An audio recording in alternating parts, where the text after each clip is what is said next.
I will never forget the heavy burden on my conscience whenever I had to decide in a critical situation whether I dared to take the ship out of the hangar in a strong crosswind or to take off in the face of a threatening weather front. While the passengers gathered around the ship and waited impatiently for the word to go on board. A refusal would make us ridiculous and damage the Enterprise, while an irresponsible decision to take off would endanger the ship. How many times in such circumstances have I cursed the fate that made me an airship pilot? Once, right at the beginning of my service as an airship captain, the presence of a large crowd of spectators and a cabin full of influential and important guests tempted me to risk taking the ship out of the hangar with the wind from an unfavourable direction. I paid for my weak-kneed decision by damaging the ship so badly that she had to almost completely be rebuilt, and thereafter was cured of such impulsive acts. That was Hugo Eckener describing the many competing demands airship captains are subject to. And while those were of course very early days, the pressure to take off with a cabin full of expectant passengers, even in poor weather conditions, will probably be familiar to any pilots listening to this podcast. The incident Eckener relates took place on the 16th of May 1911 in Dusseldorf. He was in command of the LZ-8 Deutschland II. Why 2? Well, the first Deutschland, the LZ-7, had been wrecked in very unfortunate circumstances, and more on that later. Eckener had a full load of passengers already on board and was surrounded by a huge crowd of onlookers when he made the decision to fly. Trusting fate, he ordered the LZ-8 to be walked out of Dusseldorf's large wooden hangar, a structure already causing headaches for Zeppelin commanders due to the unpredictable winds that would often swirl and eddy around it. Unfortunately, Eckener fell victim to one such wind.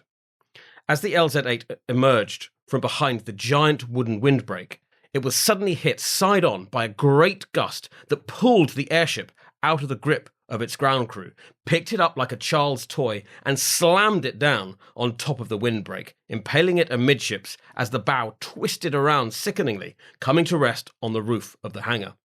The forward gondola, complete with a rather alarmed Hugo Eckener, was pushed hard against the underside of the airship, making escape for the flight crew challenging, to say the least. Fortunately, somehow, the LZ-8 didn't catch fire. It's incredible that no sparks were generated by all that twisting and snapping metalwork. The incident could have ended very differently. As it was, the terrified passengers and mortified commander were rescued via a 30-foot ladder, which in itself can't have been much fun. Count von Zeppelin was forgiving, telling Eckener not to blame himself, and Eckener was never to make the same mistake again. So Zeppelin's commercial passenger operation got off to a very shaky start. Its first 3 airships, in fact, were all destroyed in avoidable, high-profile accidents. But the company, now attracting some extremely talented staff, was able to overcome these setbacks and ride growing waves of both German nationalism and aviation fever to make history. This is the story of the world's first airline.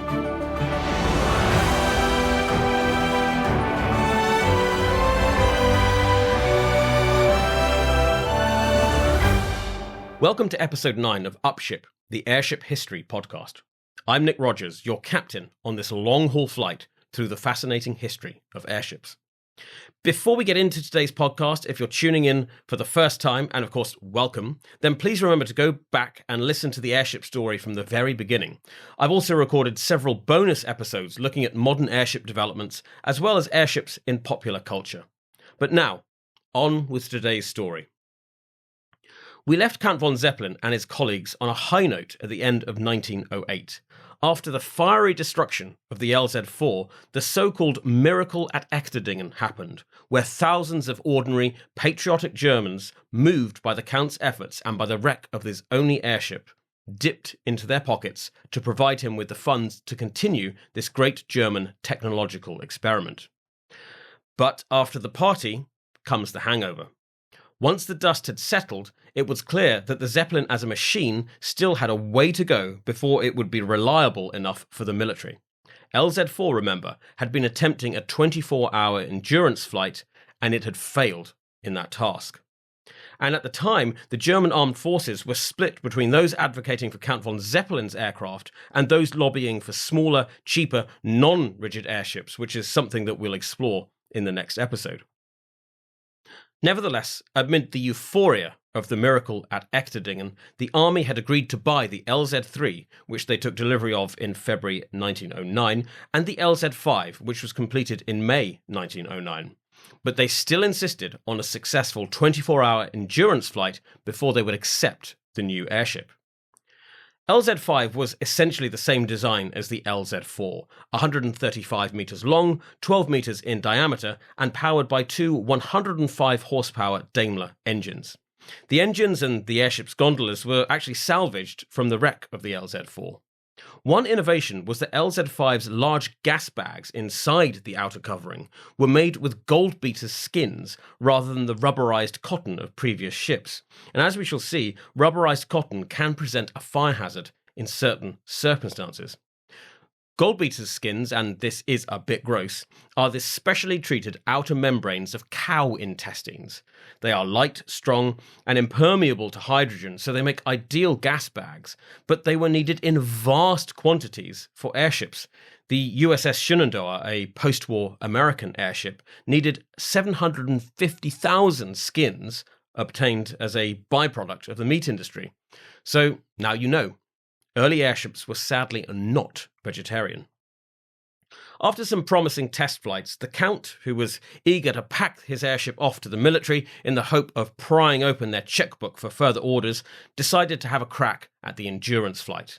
And on the 29th of May 1909, the LZ-5 was walked out of her hangar at Manzel on Lake Constance, and she lifted off into a dark and cloudy spring night at 9:31.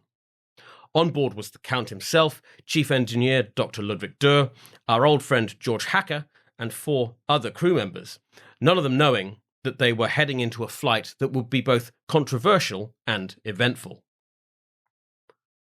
They flew northwest, engines droning, crew members peering out of the open gondolas, trying to check for landmarks, following the tracks of the railway line out of Friedrichshafen towards Ulm. The clouds gradually dissipated, and the quiet, sleepy scenery below them began to take form in the milky twilight as they flew on, hour after hour, towards the dawn. Out to the east, a bank of grey cloud sat on the horizon, wrote George Hacker. The top of this layer of stratus was sharply defined and formed a deep purple-red line. Above this was a layer of bright gold, gradually changing to white before becoming lost in the bright light blue of the morning sky. All of a sudden, a fiery golden orb burst through the red line, growing bigger by the second. It was the Whitsun sun, and it was so bright that even when there was less than half the disk above the horizon, you could not look directly at it. In my logbook, I entered the time, 4:44 a.m. Hacker and his colleagues were reinvigorated by the sunrise as they flew on towards Nuremberg. As ever, the sight of this great Zeppelin inspired awe among those on the ground. It was a Sunday morning, and onlookers who were preparing for church would rush out in their finest clothes to watch the aircraft fly over and wave up at the intrepid men in the little boat-like gondolas open to the elements. The Zeppelin flew over George Hacker's hometown of Hof, north of Nuremberg, and through binoculars he could actually see his elderly father reclined in an easy chair outside his childhood home, waving up at them as they passed by overhead. At 5:15 that afternoon, they overflew Leipzig on a course for Berlin. But the Count had been monitoring their fuel consumption, which was getting worryingly low. In order to satisfy the terms of their endurance flight, they had to make it back to their starting point of Manzel. Even as it was, they would have to make it home on one engine and hope for a tailwind to conserve their fuel. The Count reluctantly gave the order to turn around, but not before they'd circled over the base of their greatest rival, Parsifal airships. Ludwig Durr dropped a message for forwarding on to Friedrichshafen, relaying that all was well and that they had decided to return. At that point, they had been flying for over 21 hours. Now, this is where the controversy set in. The Count had never specifically and publicly said that he was flying to Berlin, But that objective was what he had in mind. The rumour had spread that he was coming to the capital with his airship, and it seems that he didn't do much to dispel that. The city of Berlin waited in vain for the appearance of the LZ-5, including, rather awkwardly, the Kaiser, his wife and sons and daughter, who had all turned up in full imperial pomp and pageantry at the Tempelhof field, accompanied by a whole host of military officers and court officials, not to mention several 100,000 Berliners. A feast had been prepared for the Count and his crew at the palace, along with lodgings for the night. The Count's failure to show up was a faux pas on an imperial scale. Kaiser Wilhelm II was not a man to be stood up, and he promptly fired off a passive-aggressive telegram to the Count, informing him that he owed the citizens of Berlin special amends and asking him when he would be in Berlin with the airship, adding, as a slightly menacing by-the-by, that he was off on holiday after the 29th of August, so it couldn't be any later than that. The aeronauts, though, were blissfully unaware of this as they chugged south back towards Manzel, tired but elated at having beaten previous endurance records. A dark, moonless night closed in around them. Both heavens and earth were pitch black. There were no stars, no landmarks by which to navigate. Gradually, the lights of a settlement appeared in the distance. Hacker brought the airship low in order to work out their position. Seeing that they were now over a brightly lit railway station, the Count shouted down, "Where are we?" "Schweinfurt," came the nonplussed response. The Count called back his thanks, and they were off again, following the course of the River Main. Dawn broke over a foggy landscape, and George Hacker became increasingly aware of the fact that they had been flying for 2 nights with no sleep, constantly hounded and shaken by the incessant roar and vibration of the engines. They were bone-tired, groggy, and not thinking straight, and this began to show in the decision-making on board. The wind whipped up, and the controls became heavier. It took Hacker more physical effort to keep them on course, using up energy that he simply did not have.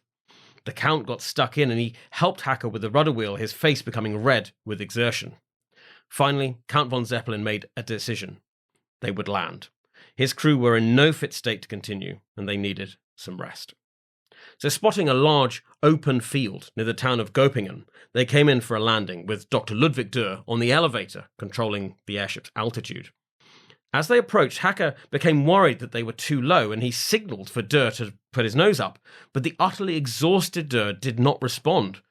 There was a loud crunch, a jolt, and then the forward gondola bumped hard against the ground.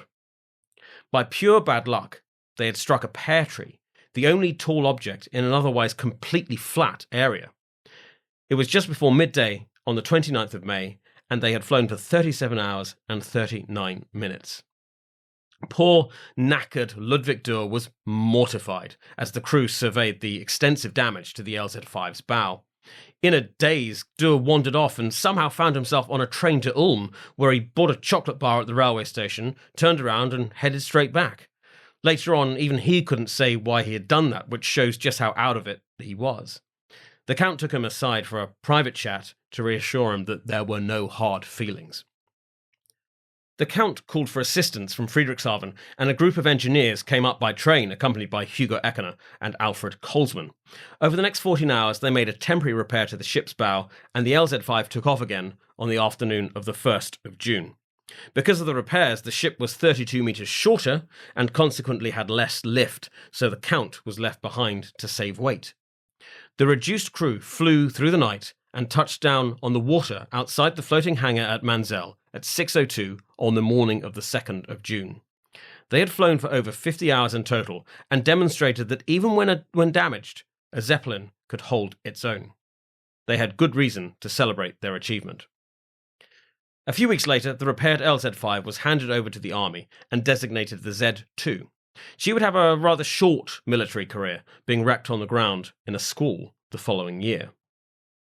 Before then, though, the LZ-6 emerged from her hangar on the 25th of August 1909, and her first task, on a very tight timetable, was to fulfill the Kaiser's command and make it to Berlin before Wilhelm went off on his holiday.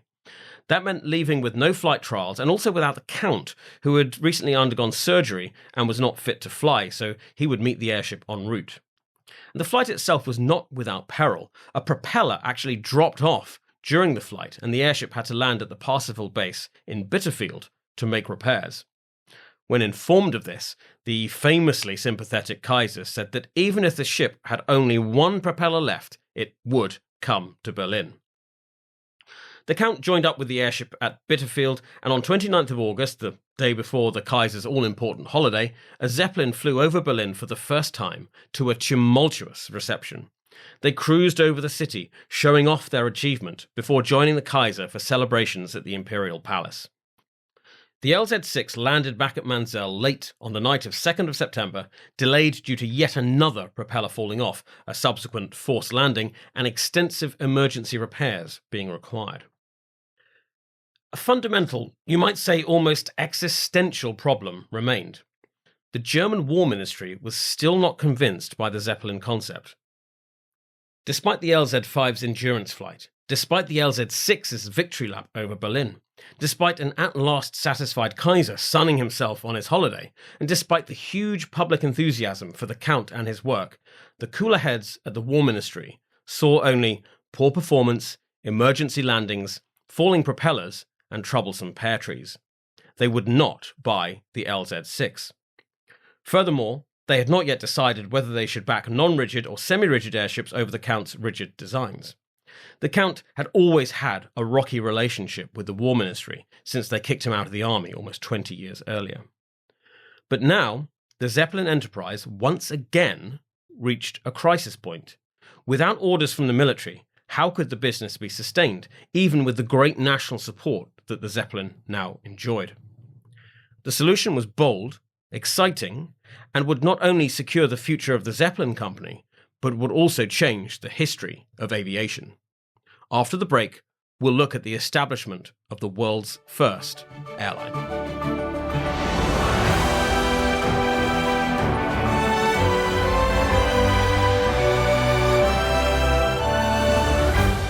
But a new age was dawning. One afternoon, a gentleman came to the reception rooms of the old Zeppelin office at the railway station and introduced himself as Colesman. He was large, well-built with piercing eyes and a high forehead. He spoke quickly and eloquently. He had come to see Herr Uhland in his office. When I asked who he was, taking him for one of the Count's visitors, someone said, "That's our new business manager."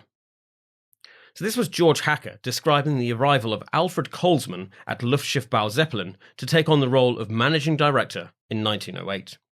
So cast your mind back to just after the crash of the LZ-4 and the miracle at Echterdingen.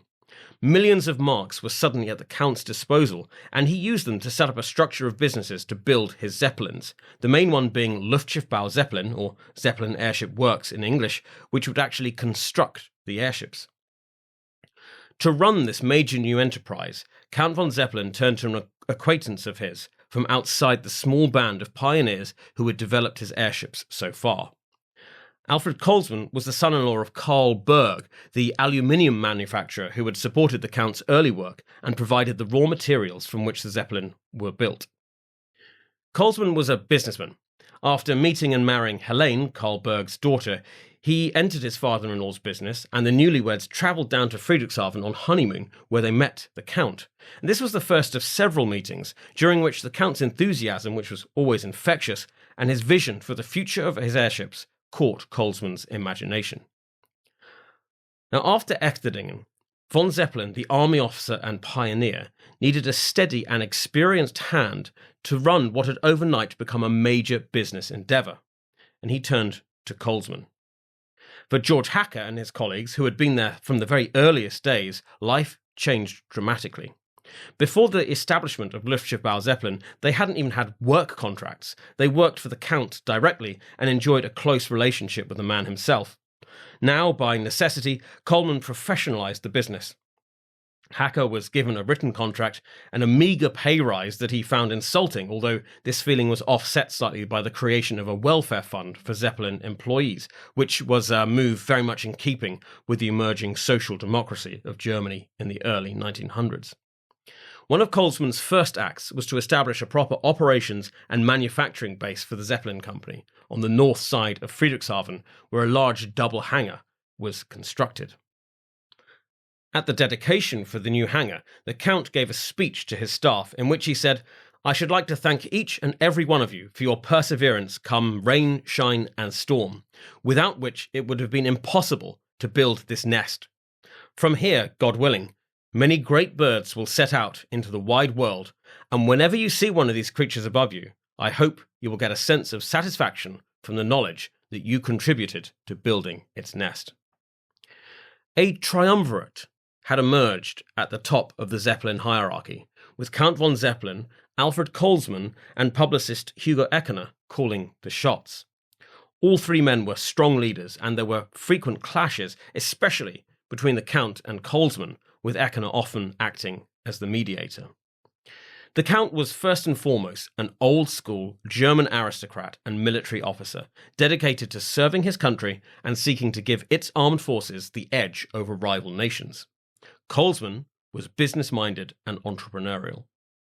So when Alfred Colsman, in a flash of inspiration, suggested that they capitalize on the enormous popular enthusiasm for the Zeppelin by setting up a passenger-carrying airline operation, the Count was unimpressed.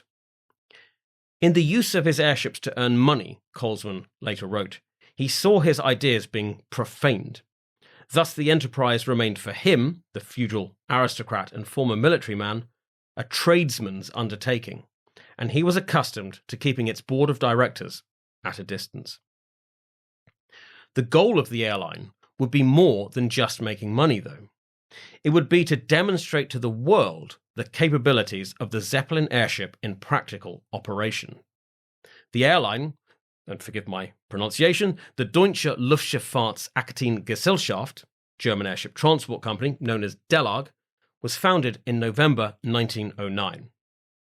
That this was even viable is testament to just how far ahead the airship was compared to the aeroplanes of the day, the most advanced of which could barely carry 2 people, let alone the 20-plus passengers of DELAG's first Zeppelins. Nevertheless, it was still an audacious undertaking, and shows Alfred Colsman to be a far-sighted visionary. Colsman's commercial acumen was immediately brought to bear in the form of a valuable alliance with the Hamburg America line, in which the major shipping firm offered significant funds to advertise DELAG on the basis that their offices would have exclusive rights to ticket sales, and it proved to be a very successful partnership. So successful, in fact, that German cities clamoured to host DELAG bases. In contrast to the wariness of German military officials, German civic officials were extremely enthusiastic about the Zeppelin, perhaps hoping that associating themselves with such a potent symbol of the Reich would reap electoral rewards. Large cities such as Frankfurt, which was the home of DELAG's new HQ, invested capital in the company and financed the construction of airship hangars, while their mayors served on DELAG's board of directors. The authorities in cities like Frankfurt, as well as Cologne, Dusseldorf, Leipzig and others, hoped for the swift commencement of regular, scheduled airship services between their towns. The truth was, though, the Zeppelin at this stage of development was not quite capable of that. And Hugo Eckener manfully takes the blame for this misconception, pointing to his perhaps too successful work publicizing the Zeppelin cause over the last few years. But any airline, even a nascent one, was nothing without aircraft, so it was with much enthusiasm that DELAG's first Zeppelin emerged from the hangar at Friedrichshafen on the 19th of June 1910. LZ-7 was christened Deutschland, perhaps rather hubristically. She was the largest Zeppelin built to date, at 147 metres long and 13 metres in diameter, with 19,200 cubic metres gas capacity, which was enough to carry a crew of 8 or 9, 24 passengers and 3 120 horsepower Daimler engines at a cruising speed of around 33 miles an hour. Passengers were carried in a comfortable cabin amidships that resembled a pleasant railway car. In Alfred Colsman's bid to standardize and professionalize Zeppelin operations, the gifted amateurs of Mansell were pushed aside when it came to command of the new airship, which went to the specially recruited Captain Karlenberg, poached from the Army's airship battalion. Kahlenberg took off from the Deutschland's new base at Dusseldorf on the 28th of June 1910 on a special flight to publicise the new company. And perhaps this was another act of hubris, given how new the operation was, and also given that the captain hadn't received a weather report for the trip. On board was director Alfred Kolsman, hosting 23 journalists from across the world, including G. Ward Price of the London Magazine, who reported a smooth and swift takeoff into rather gloomy, overcast skies. The captain, presumably with Kolsman's blessing, decided to impress the members of the press with a flight over the Wupper Valley, an attractive route, but one which required the airship to travel with the wind. As the journalists were served champagne and caviar, the tailwind grew in intensity, and the airship began to run into trouble. And the wind was too strong for the Deutschland to turn around and return to base, and then an engine failure meant that she was struggling to make any headway at all. Captain Kahlenberg threw increasingly panicked messages over the side, asking for the military to come and help them. Remember, the airship had no radio. G. Ward Price recounted that the swerving, driving, rain-beaten airship fought inch by inch, sloping steeply first forward and then aft as we rose and fell in the storm. Icy showers fell in torrents around us. Often we hung motionless for a quarter of an hour, with the propellers revolving at full speed, powerless against the resistance of the wind. I must admit, I feel rather sorry for Alfred Kolsman in this situation. He's not an aviator, but he's having to put on a brave face and reassure these journalists, who are probably quite terrified, that all would be well. But the wind blew the Zeppelin into a vast thunderstorm over the Teutoburger forest, which is famous as the location where General Varus lost 3 of Emperor Augustus's legions in an ambush by German tribes in 9 AD. As Augustus wailed, "Give me back my legions," so Count von Zeppelin would soon have cause to wail, "Give me back my airship."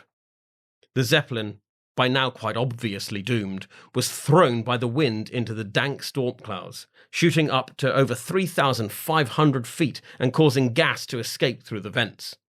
The resulting loss of lift caused the airship to plummet back down towards the spiky pines of the Teutoburger, a dizzying fall which the crew tried to arrest by jettisoning all of their water ballast, to no avail.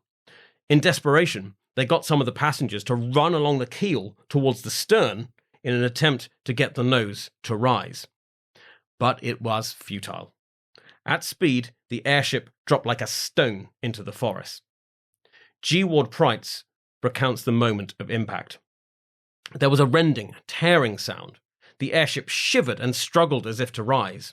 There was another crash, and the splintered tree trunk stabbed through the floor of the cabin and into the hinder part of the balloon, ripping the gas compartments in all directions. There we stuck fast, held by the branches of the trees.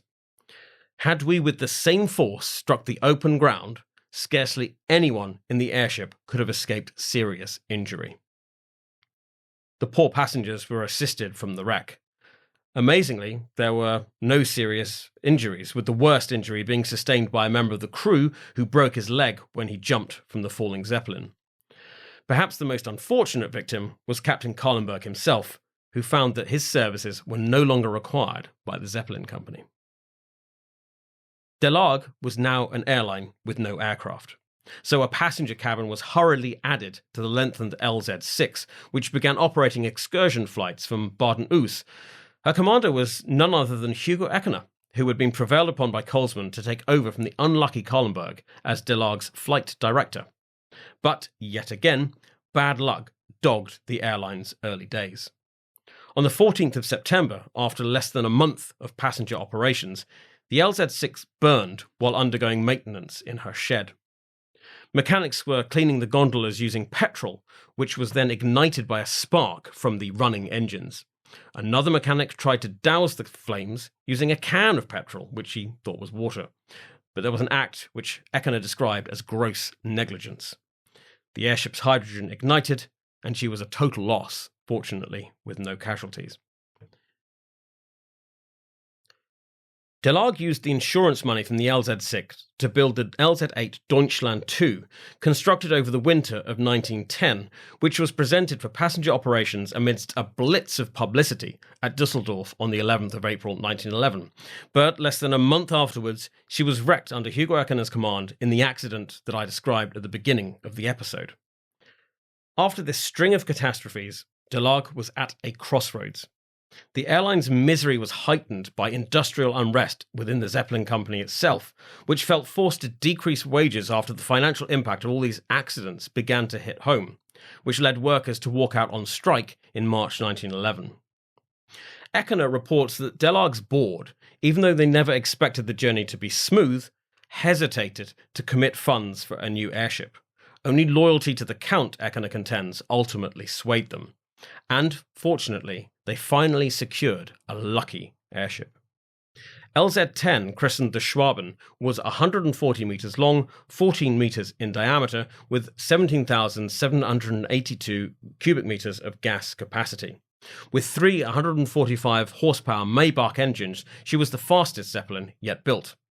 Operating out of the hangar at Barton-Oos and under Hugo Eckener's command, she was to have a relatively short but illustrious career, transporting 1,553 passengers on 218 flights.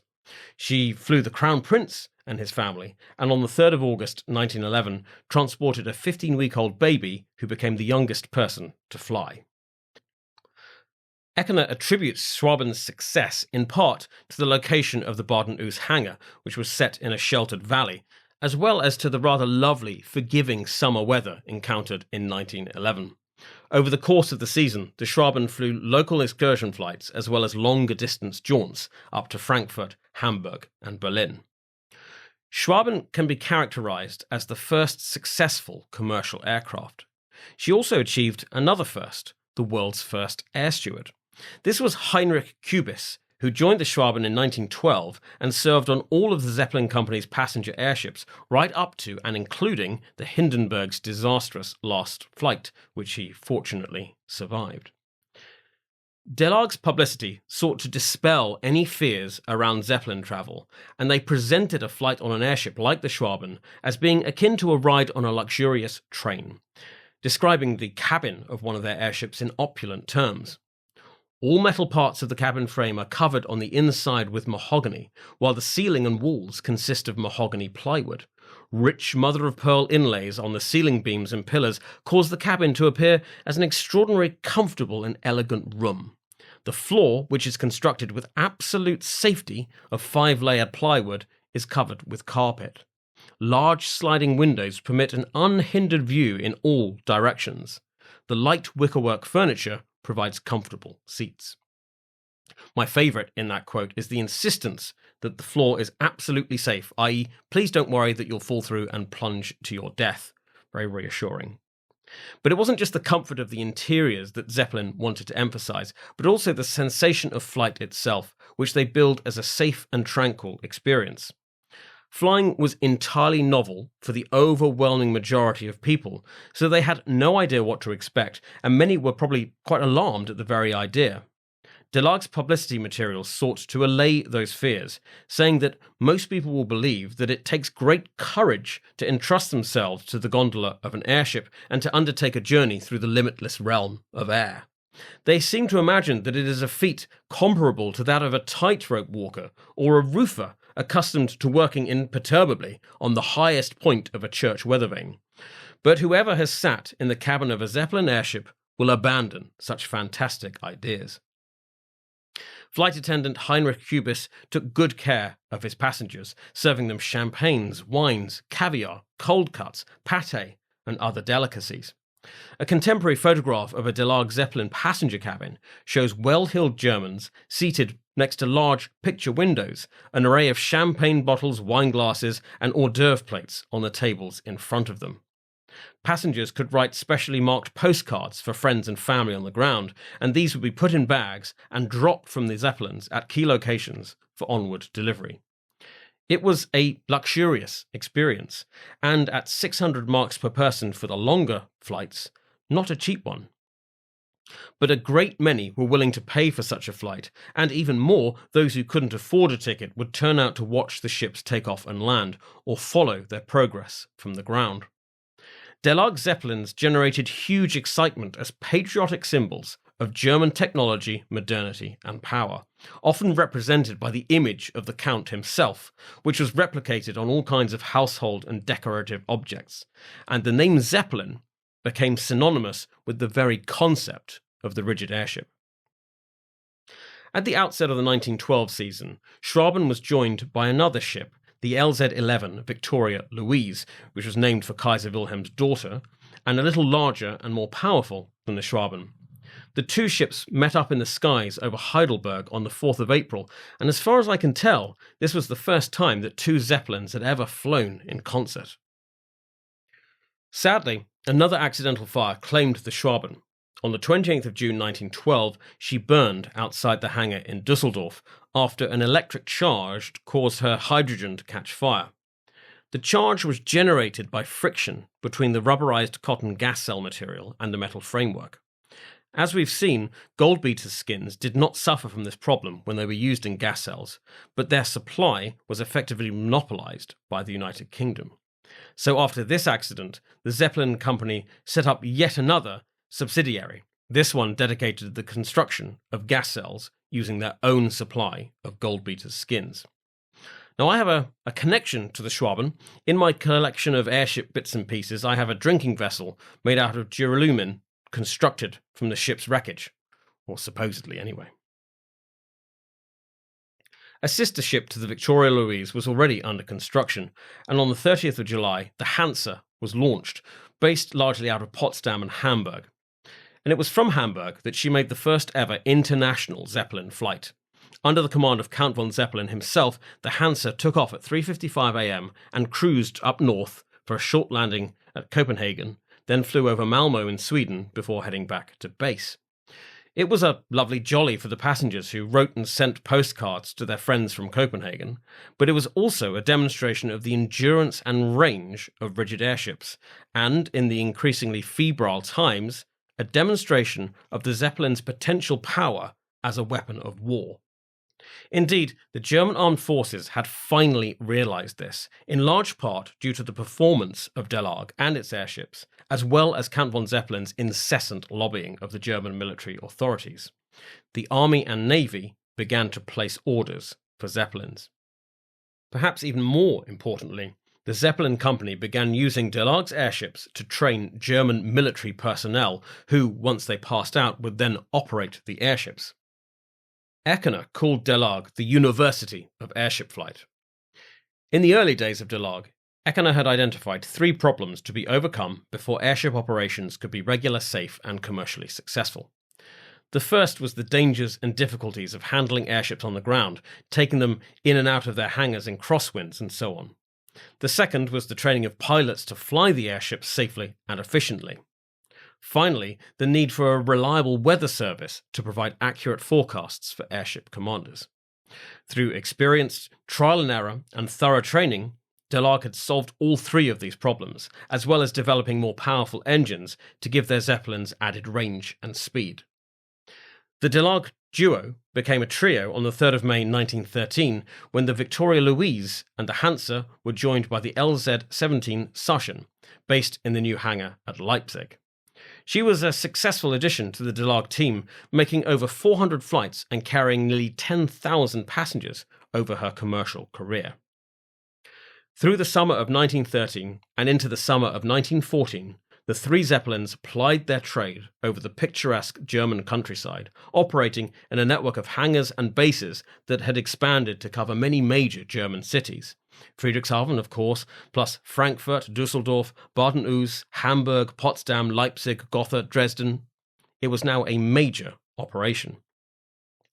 Zeppelin's capabilities as an organization had scaled too, thanks to Alfred Kolzmann's commercial abilities. 3 airships could now be constructed at the same time in Friedrichshafen, and their designs had been refined and simplified. But the summer of 1914, with its glorious weather perfect for Zeppelin flight, brought something malevolent. After a series of diplomatic dominoes fell, Germany declared war on Russia on the 1st of August 1914, and the lights went out across Europe. The last DELAG flight was made by the Sachin on the 7th of August. All 3 ships were pressed into military service as per a pre-war agreement, and their crews immediately donned military uniforms. The airship was going to war. Hugo Eckener, Alfred Colsman, and their colleagues, while wondering with trepidation what role they and their airships might play in the growing conflict, could look back with pride at what they had achieved. From its founding in 1909 up to the outbreak of war, DELAG and its airships had flown 34,028 passengers on 1,588 flights. Their airships had travelled a combined distance of over 107,000 miles in 3,176 hours of flight. And all this without injury to any paying passengers, even if there were a few hairy moments in the early days. And the Zeppelin really was first.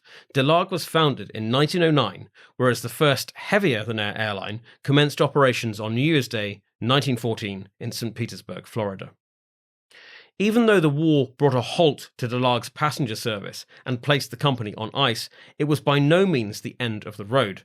After the war, DELAG restarted their operation and would end up flying the most beloved and successful airship in history. But that's a story, or several stories, for another day. For now, next time you board an airliner and settle down in your seat with a cocktail and a movie, take a moment to reflect on those trailblazers who made that experience possible. Think of those early Zeppelin commanders standing in open cockpits, braving the elements to move people through the air. And think too of DELAG's passengers, in their own way courageous pioneers, eager to participate in the unstoppable progression of technology. Above all, be thankful that you are boarding an aircraft in peacetime. For airship pioneers of all nations in the summer of 1914, that was about to change.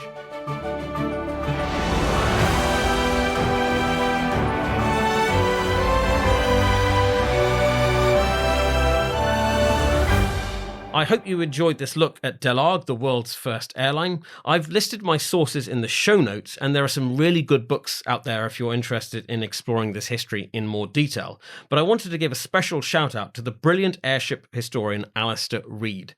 Alastair has written many fantastic translations and original works, and is currently writing the first full history of DELAG. And to find out more about his works, Google Lulu Alastair Reid, that's L-U-L-U, Alastair Reid, R-E-I-D, and you'll find his books. So if you're enjoying the podcast and would like to show your appreciation, you can buy me a coffee at ko-fi.com/upshippod. And many thanks to our listener Victor, who did just that. Our next episode is actually the last episode of Season 1. We'll be looking at airships in the armed forces around the world as the storm clouds of war gathered over the continent of Europe. So you can email the podcast at upshippodcast@gmail.com, and you can find us on Instagram, Facebook, and Twitter at upshippod. I hope you enjoyed your flight with us today. Thank you very much for listening. Please remember to like, subscribe, and review, and join me next time for more aerial adventures on Upship, the Airship History Podcast.